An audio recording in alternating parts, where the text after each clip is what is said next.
नमस्कार दोस्तों। हरियाणा की राजनीति की कुछ अहम खबरों को लेकर के मैं आ चुका हूं आपके बीच में। अगर आप चैनल पर पहली बार आए हैं तो चैनल को सब्सक्राइब जरूर कर दें। वीडियो पसंद आती है तो वीडियो को लाइक भी जरूर कीजिएगा। अमूमन वीडियो पर 1000 व्यू आते हैं तो लाइक का जो नंबर है वो 10 से 15 ही रहता है। उम्मीद करूंगा कि इस वीडियो को आप लाइक करेंगे तो ये नंबर कुछ ज्यादा रहेगा। वीडियो की शुरुआत करते हैं। तो कल हरियाणा के मंत्रिमंडल का सीएम नायब सैनी का और सारे नवनिर्वाचित विधायकों का शपथ ग्रहण समारोह था विधानसभा में। विधानसभा का एक दिन का विशेष सत्र बुलाया गया था। प्रो टेम स्पीकर बनाया गया कांग्रेस के दिग्गज नेता बेरी के विधायक 7 बार के विधायक डॉक्टर रघुबीर कादियान को सबसे सीनियर विधायकों में से एक है। अनिल विज है, वो भी 7 बार विधायक बन चुके हैं। भूपेंद्र सिंह हुड्डा 6 बार विधायक बन चुके हैं इस विधानसभा में। इसके अलावा विधानसभा में 40 विधायक ऐसे थे जो पहली बार चुनाव जीत करके विधानसभा में पहुंचे हैं, यानी विधायक बने हैं। तो इन सारे विधायकों को पद और गोपनीयता की शपथ दिलाई गई थी। तो स्पीकर और डिप्टी स्पीकर का चुनाव हुआ। इसके बाद में स्पीकर बने भारतीय जनता पार्टी के घरोंडा से विधायक हरविंदर सिंह कल्याण। डिप्टी स्पीकर बने कृष्ण पाल मिड्डा, जो कि जींद से भाजपा के विधायक है तीसरी बार के। इस शपथ ग्रहण समारोह के दौरान हमें काफी रोचक नजारे भी देखने को मिले। जैसे कि जब विनेश फोगाट आई शपथ लेने के लिए तो शपथ के बाद वो नारा लगाती हैं, जय किसान जय जवान, खेलते खिलाड़ी लड़ते नौजवान जिंदाबाद। रघुबीर कादियान ने उन्हें बेस्ट ऑफ लक कहा। ऐसा ही एक और वाकया हुआ जब दादा गौतम यानी राम कुमार गौतम शपथ लेने के लिए आए। सफेदों से विधायक बने हैं दादा राम कुमार गौतम। तो रघुबीर कादियान उनसे हंसी मजाक करते हुए कहते हैं कि 3 बार आप विधायक बने हैं और तीनों बार सूखे सूखे रह गए। तो दादा गौतम भी उसका जवाब देते हुए कि कहते हैं कि के करा समय बलवान है। और ये स्पीकर का चुनाव होने के बाद बारी बारी से पक्ष और विपक्ष के विधायक हरविंदर कल्याण को बधाई दे रहे थे। नायब सैनी ने बधाई दी, साथ ही भारतीय जनता पार्टी की पिछले 10 साल की सरकार की प्रशंसा करी।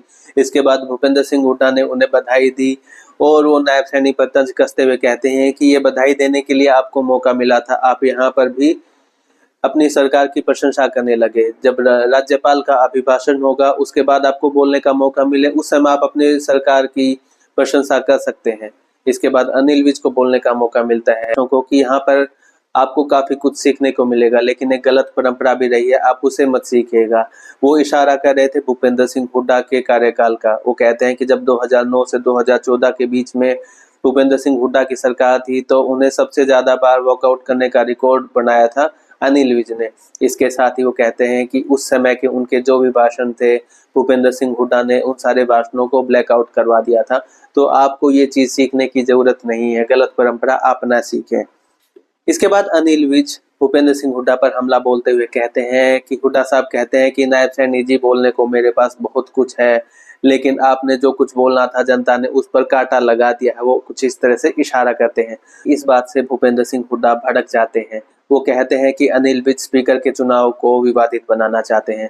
अगर ऐसा है तो हम सदन से वॉकआउट कर जाते हैं।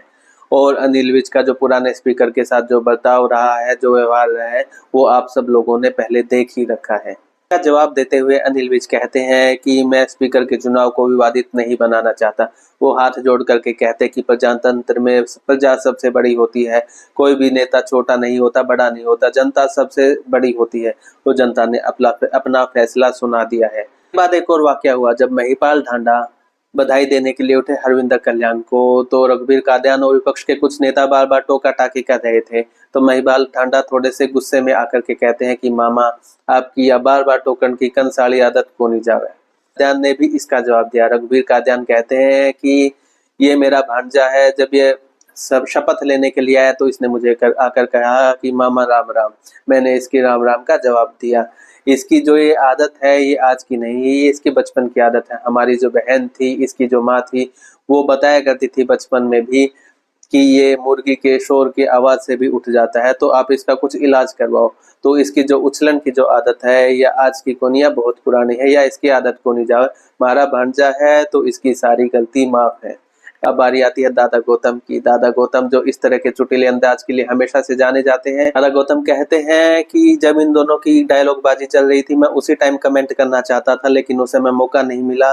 रघुबीर कादियान को तो जवाब देना नहीं आया, नहीं तो वो सिर्फ इतना कह करके बैठ सकते थे कि कुछ भांजे नमक हराम होते हैं।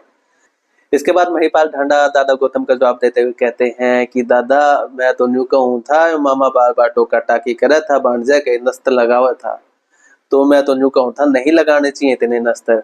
अरे आरामी और उमी वाली बात को नहीं, मैं तो सीधा साधा आदमी हूँ। यह कहकर महिपाल ढांडा भी बैठ जाते हैं। भूपेंद्र सिंह हुड्डा भी हरविंदर कल्याण को बधाई देते हैं, साथ में ये कहते हैं कि अगर आप सदन को सुचारू रूप से चलाना चाहते हैं तो उसके लिए आपको एक सलाह दूंगा। आपको सिर्फ दो लोगों को कंट्रोल में रखना होगा, पहला है अनिल विज और दूसरा है महिपाल ढांडा। तो सदन में तीखी नोकझोंक कल के दिन हमें देखने को मिली। कहते हैं अभय चौटाला की आईएनएलडी के दो विधायक जीते हैं। एक तो उनके भाई है आदित्य चौटाला और दूसरे उनके बेटे अर्जुन चौटाला।